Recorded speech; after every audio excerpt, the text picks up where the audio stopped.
हिना न्याजी की मुतनाज़िर वीडियो पर social media सार्फिन भड़क उठे। पाकिस्तान की मरूफ एंकर सुनो तो सही की मेज़बान हिना न्याजी इस वक्त ख़बरों की जीनत बनी हुई हैं, मगर इस बार वजह इनका शो नहीं बल्कि इनकी ज़ाती ज़िंदगी है।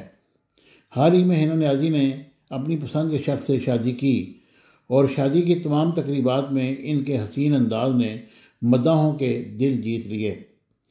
चंद रोज़ केवल हिना न्याजी की रिसेप्शन की तकरीब मुनक्कद हुई, जिसके बाद इनके ऑफिशियल फ़ोटोशूट की एक वीडियो सोशल मीडिया पर तेज़ी से वायरल हो रही है और इस वीडियो में हिना न्याजी चांदी के रंगत वाला खूबसूरत लिबास पहने अपने शोहर के साथ पोज देती नज़र आती हैं।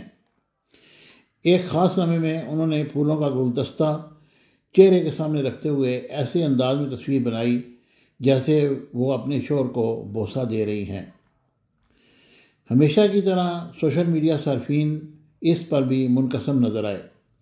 नौजवान तबका हिना न्याजी की हिमायत करता दिखाई दिया और इनका कहना था कि उन्होंने अपने शोहर को बोसा दिया, इसमें कोई बुराई नहीं।